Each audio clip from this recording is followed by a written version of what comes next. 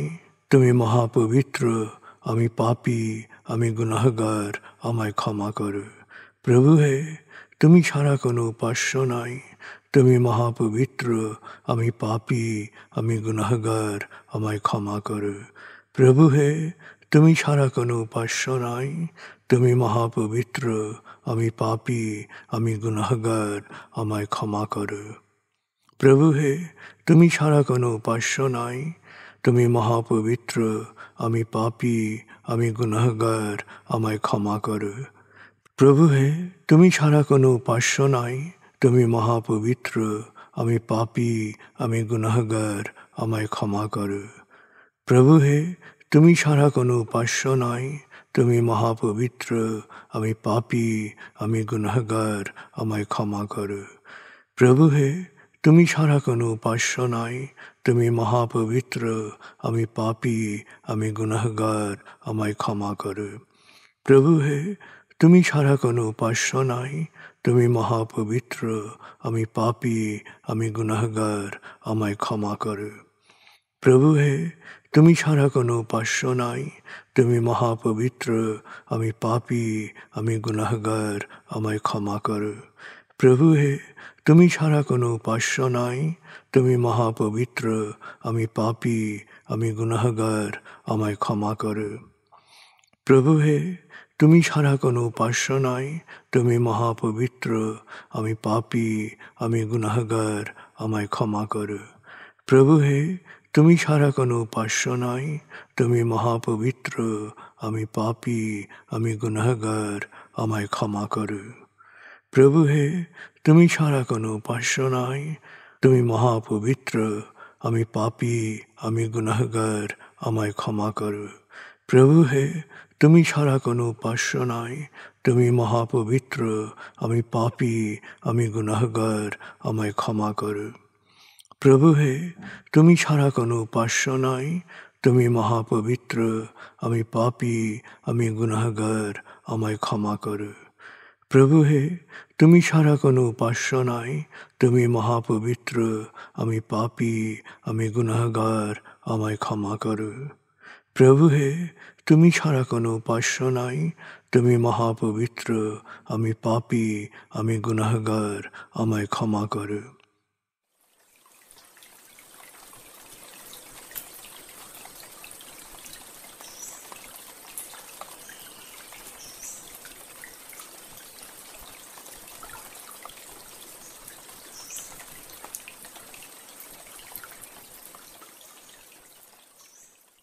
এবার আমরা সূরা তাকবীর এর মর্মবাণীর অংশ বিশেষে ডুবে যাব।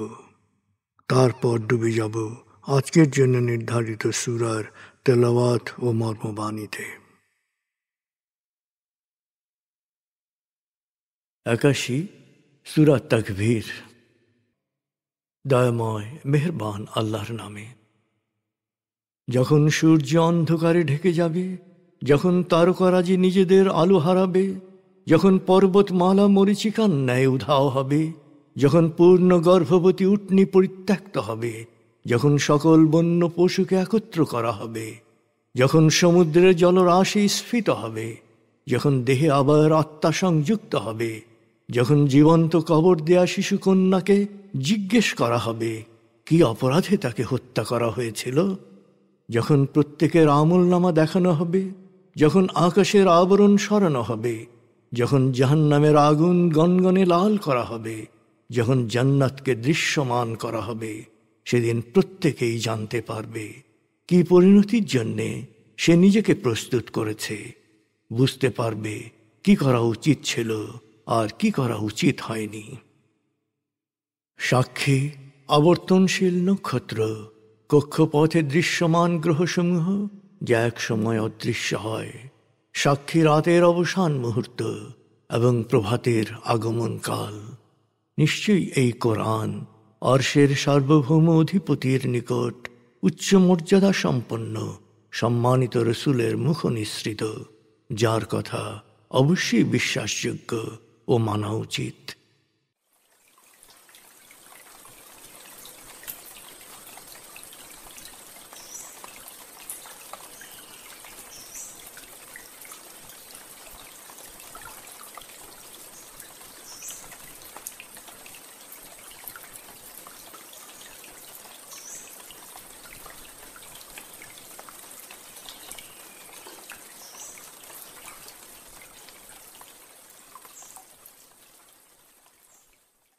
এবার আমরা সূরা আরাফ 54 থেকে 72 আয়াতের তেলাওয়াত ও মর্মবাণীর গভীরে ডুবে যাব। 7 সূরা আরাফ। বিসমিল্লাহির রহমানির রহিম। إن ربكم الله الذي خلق السماوات والأرض في 6 أيام ثم استوى على العرش يغشي الليل النهار يطلبه حثيثا والشمس والقمر والنجوم مسخرات بأمره ألا له الخلق والأمر تبارك الله رب العالمين. ادعوا ربكم تضرعا وخفية إنه لا يحب المعتدين. ولا تفسدوا في الأرض بعد إصلاحها وادعوه خوفا وطمعا إن رحمة الله قريب من المحسنين. وهو الذي يرسل الرياح بشرا بين يدي رحمته حتى إذا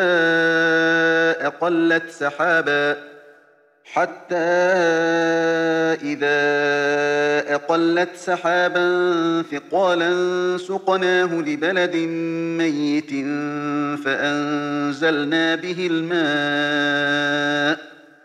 فأنزلنا به الماء فأخرجنا به من كل الثمرات كذلك نخرج الموتى لعلكم تذكرون. والبلد الطيب يخرج نباته بإذن ربه والذي خبث لا يخرج إلا نكدا كذلك نصرف الآيات لقوم يشكرون. لقد أرسلنا نوحا إلى قومه فقال يا قوم اعبدوا الله ما لكم من إله غيره إني أخاف عليكم عذاب يوم عظيم. قال الملأ من قومه إنا لنراك في ضلال مبين. قال يا قوم ليس بي ضلالة ولكني رسول من رب العالمين. أبلغكم رسالات ربي وأنصح لكم وأعلم من الله ما لا تعلمون. أوعجبتم أن جاءكم ذكر من ربكم على رجل منكم لينذركم ولتتقوا ولعلكم ترحمون. فكذبوه فأنجيناه والذين معه في الفلك وأغرقنا الذين كذبوا بآياتنا إنهم كانوا قوما عمين. وإلى عاد أخاهم هودا قال يا قوم اعبدوا الله ما لكم من إله غيره أفلا تتقون. قال الملأ الذين كفروا من قومه إنا لنراك في سفاهة وإنا لنظنك من الكاذبين. قال يا قوم ليس بي سفاهة ولكني رسول من رب العالمين. أبلغكم رسالات ربي وأنا لكم ناصح أمين.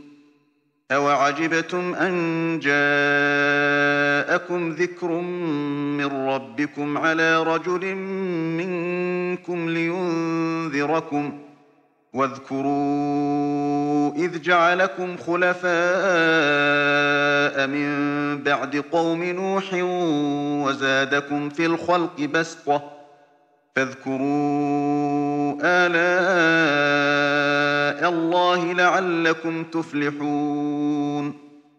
قالوا أجئتنا لنعبد الله وحده ونذر ما كان يعبد آباؤنا فأتنا بما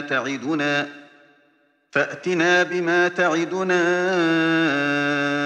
إن كنت من الصادقين قال قد وقع عليكم من ربكم رجس وغضب أتجادلونني في أسماء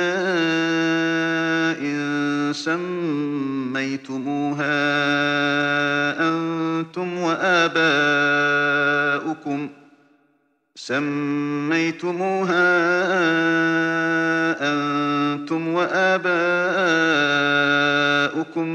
ما نزل الله بها من سلطان فانتظروا إني معكم من المنتظرين فأنجيناه والذين معه برحمة منا وقطعنا دابر الذين كذبوا بآياتنا وما كانوا مؤمنين দয়াময় মেহেরবান আল্লাহর নামে। নিশ্চয়ই তোমাদের প্রতিপালক আল্লাহ, তিনি মহাকাশ ও পৃথিবী সৃষ্টি করেছেন সময়ের 6 স্তরে। তারপর তিনি আরশে সমাসীন হন। তিনি দিন রাত্রের আবর্তন ঘটান। সূর্য, চন্দ্র ও নক্ষত্ররাজি তারই সৃষ্টি, তারই আজ্ঞাবহ। সৃষ্টি করা ও আদেশ দেওয়ার সার্বভৌম ক্ষমতা শুধু তার। তিনি মহাবিশ্বের প্রতিপালক, মহামহিম। হে বিশ্বাসীগণ, বিনয়াবনত চিত্তে ও সংগোপনে তোমরা প্রতিপালকের কাছে প্রার্থনা করো। তিনি সীমালঙ্ঘনকারীদের অপছন্দ করেন। দুনিয়ায় শান্তি স্থাপনের পর সেখানে অশান্তি সৃষ্টি করো না। শঙ্কা ও প্রত্যাশা নিয়ে আল্লাহর কাছে প্রার্থনা করো। নিশ্চয়ই আল্লাহর অনুগ্রহ সৎকর্মশীলদের খুব কাছাকাছি। রহমত প্রেরণের আগে আমি সুসংবাদবাহী বায়ু প্রবাহিত করি। তারপর ঘনমেঘ বহনকারী বায়ুকে পরিচালিত করি নিষ্প্রাণ জমিনের ওপর। বর্ষণ করি বৃষ্টির পানি, উৎপাদন করি সকল ধরনের ফল ও ফসল। এভাবেই আমি মৃতকে জীবন দান করি। সম্ভবত এ থেকে তোমরা শিক্ষা গ্রহণ করবে। প্রতিপালকের তৈরি নিয়মেই ভালো জমিতে প্রচুর ফসল উৎপন্ন হয়, আর খারাপ জমিতে উৎপন্ন ফসলের পরিমাণ হয় খুবই কম। শুকরগুজার মানুষের কল্যাণে তাদের বোঝানোর জন্যেই আমি আমার বাণীকে বহুরূপে বয়ান করি। নিশ্চয়ই আমি নূহকে তার সম্প্রদায়ের কাছে পাঠিয়েছিলাম, এবং সে বলেছিল, হে আমার সম্প্রদায়, এক আল্লাহর ইবাদত করো, তিনি ছাড়া আর কোনো উপাস্য নেই। মহাবিচার দিবসে আমি তোমাদের শাস্তির আশঙ্কা করছি। তার সম্প্রদায়ের নেতারা তাকে বলেছিল, তুমি সুস্পষ্ট বিভ্রান্তিতে নিমজ্জিত। নূহ বলেছিল, হে আমার সম্প্রদায়, আমার মধ্যে কোনো বিভ্রান্তি নেই। আমি তো মহাবিশ্বের প্রতিপালকের রসূল। আমি তো তোমাদের কাছে প্রতিপালকের বাণী পৌঁছে দিচ্ছি এবং তোমাদের সৎ উপদেশ দিচ্ছি, কারণ আল্লাহর কাছ থেকে ওহির মাধ্যমে আমি যা জানি তা তোমরা জানো না। তোমরা কেন অবাক হচ্ছ যে তোমাদের মধ্য থেকেই কোনো মানুষের মাধ্যমে প্রতিপালকের বাণী তোমাদের কাছে আসছে? আসলে আল্লাহ তা এজন্যে করেছেন যাতে সে তোমাদের সতর্ক করে দিতে পারে, তোমরা আল্লাহ সচেতন হতে পারো, তাঁর অনুগ্রহ লাভ করতে পারে। কিন্তু ওরা তার কথাকে মিথ্যা বলে অভিহিত করে মানতে অস্বীকার করল। আমি নূহ ও তার সাথে যারা নৌকায় আরোহণ করেছিল তাদের উদ্ধার করি, আর যারা আমার বাণীকে অমান্য করেছিল তাদের সবাইকে নিমজ্জিত করি। আসলে ওরা ছিল দৃষ্টি প্রতিবন্ধী। আর আদ সম্প্রদায়ের কাছে রসূল হিসেবে পাঠিয়েছিলাম হুদকে। সে বলেছিল, হে আমার সম্প্রদায়, তোমরা আল্লাহর ইবাদত করো, তিনি ছাড়া কোনো উপাস্য নেই। এরপরও কি তোমরা আল্লাহ সচেতন হবে না? তার সম্প্রদায়ের সত্য অস্বীকারী নেতারা জবাবে বলেছিল, তুমি আসলে একটা নির্বোধ, আর তোমাকে আমরা মিথ্যেবাদী মনে করি। হুদ বলল, হে আমার সম্প্রদায়, আমি নির্বোধ নই। আমি তো মহাবিশ্বের প্রতিপালকের প্রেরিত রসূল। আমি আমার প্রতিপালকের বাণী তোমাদের কাছে পৌঁছে দিচ্ছি, আর আমি তোমাদের একজন নির্ভরযোগ্য সুপরামর্শদাতা। তোমরা কেন অবাক হচ্ছ যে মহাবিশ্বের প্রতিপালক তোমাদেরকে সতর্ক করার জন্যে তোমাদের মধ্য থেকে তোমাদেরই একজনের মাধ্যমে উপদেশবাণী পাঠিয়েছেন? স্মরণ করো, আল্লাহ তোমাদেরকে নূহের সম্প্রদায়ের স্থলাভিষিক্ত করেছেন এবং তোমাদের শক্তিমান ও ক্ষমতাবান করেছেন। অতএব তোমরা আল্লাহর অনুগ্রহের শুকরগুজার হও, তাহলেই তোমরা সুখী হবে। ওরা জবাবে বলল, তোমার উদ্দেশ্য কি? আমাদের বাপদাদারা যাদের উপাসনা করেছে তাদের বাদ দিয়ে আমরা শুধু এক আল্লাহর ইবাদত করব? তুমি সত্যবাদী হলে যে আযাবের ভয় দেখাচ্ছ, সে আযাব আমাদের সামনে নিয়ে এসো। হুদ জবাবে বলল, প্রতিপালকের শাস্তি ও গজব তো তোমাদের উপর আপতিত হয়েই আছে। তোমরা কি তোমাদের বাপ দাদাদের সৃষ্ট নাম সর্বস্ব উপাস্য নিয়ে আমার সাথে তর্ক করতে চাও? ওই উপাস্যদের ব্যাপারে আল্লাহ তো কোনো সনদ পাঠাননি। অতএব তোমরা শাস্তির জন্য অপেক্ষা করো, আমিও তা দেখার জন্যে অপেক্ষা করছি।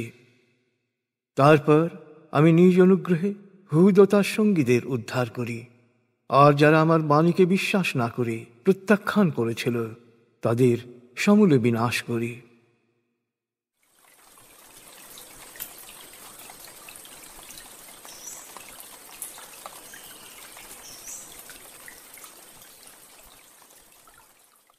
আপনি এতক্ষণ মর্মবাণীর গভীরে ডুবেছিলেন। এবার আপনার মনে মর্মবাণীর যে বিষয়গুলো দাগ কেটেছে সেই বিষয়গুলোর ভাবনায় ডুবে যান।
এবার আমরা জিকির ও দোয়ার গভীরে ডুবে যাব।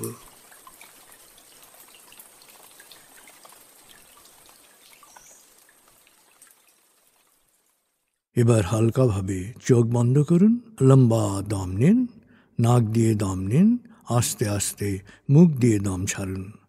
দম নেবেন পেটে, ছাড়বেন মুখ দিয়ে। দম নেওয়ার চেয়ে দম ছাড়তে সামান্য বেশি সময় নিন। দম নিতে নিতে ভাবুন প্রকৃতি থেকে আফুরন্ত প্রাণশক্তি শরীরে প্রবেশ করছে, আর দম ছাড়তে ছাড়তে ভাবুন শরীরের সকল দূষিত পদার্থ বাতাসের সাথে বেরিয়ে যাচ্ছে। নাক দিয়ে দম নিতে নিতে ভাবুন প্রকৃতি থেকে আফুরন্ত প্রাণশক্তি শরীরে প্রবেশ করছে, আর মুখ দিয়ে দম ছাড়তে ছাড়তে ভাবুন শরীরের সকল দূষিত পদার্থ বাতাসের সাথে বেরিয়ে যাচ্ছে। দম নিতে নিতে ভাবুন প্রকৃতি থেকে আফুরন্ত প্রাণশক্তি শরীরে প্রবেশ করছে। দম ছাড়তে ছাড়তে ভাবুন শরীরের সকল দূষিত পদার্থ বাতাসের সাথে বেরিয়ে যাচ্ছে। দম নিতে নিতে ভাবুন প্রকৃতি থেকে আফুরন্ত প্রাণশক্তি শরীরে প্রবেশ করছে, আর দম ছাড়তে ছাড়তে ভাবুন শরীরের সকল দূষিত পদার্থ বাতাসের সাথে বেরিয়ে যাচ্ছে। দম নিতে নিতে ভাবুন প্রকৃতি থেকে আফুরন্ত প্রাণশক্তি শরীরে প্রবেশ করছে, আর দম ছাড়তে ছাড়তে ভাবুন শরীরের সকল দূষিত পদার্থ বাতাসের সাথে বেরিয়ে যাচ্ছে। এবার দম স্বাভাবিক হতে দিন। স্বাভাবিকভাবে নাক দিয়ে দম নিয়ে নাক দিয়ে দম ছাড়ুন। আপনার অঙ্গ শিথিল ও নিষ্প্রাণ হয়ে আসছে। এবার নাক দিয়ে ধীরে ধীরে দম নিয়ে বেশ সময় নিয়ে ধীরে ধীরে নাক দিয়ে দম ছাড়ুন। দম নেওয়ার চেয়ে ছাড়ায় সময় একটু বেশি নিন। ধীরে ধীরে দম নিন, ধীরে ধীরে দম ছাড়ুন। ধীরে ধীরে দম নিন, ধীরে ধীরে দম ছাড়ুন। ধীরে ধীরে দম নিন, ধীরে ধীরে দম ছাড়ুন। ধীরে ধীরে দম নিন, ধীরে ধীরে দম ছাড়ুন। ধীরে ধীরে দম নিন, ধীরে ধীরে দম ছাড়ুন। এবার দম স্বাভাবিক হতে দিন। আপনি এখন দম খেয়াল করুন। বাতাস নাক দিয়ে ফুসফুসে প্রবেশ করছে, আবার বেরিয়ে আসছে। আপনার পুরো মনোযোগ নাকে দমের প্রবেশ পথে দিন। বাতাস স্বাভাবিক যাওয়া আসা করুক, আপনি শুধু দম খেয়াল করুন।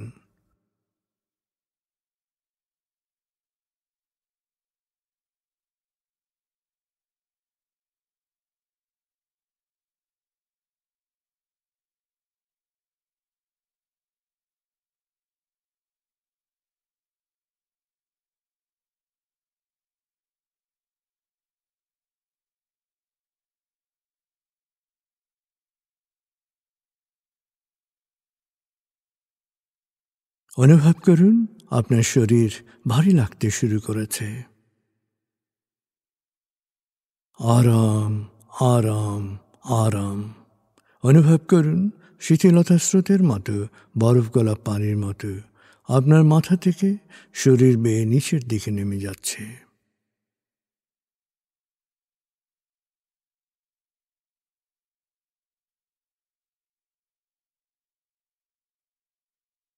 আপনি এখন পুরোপুরি শিথিল। শিথিলায়নের গভীর স্তরে প্রবেশ করেছেন আপনি। আপনার ব্রেন ওয়েভ বিটা স্তর থেকে নেমে গেছে আলফায়। মনের বাড়ির পথে আপনি এখন আলফা স্টেশনে এসে পৌঁছেছেন।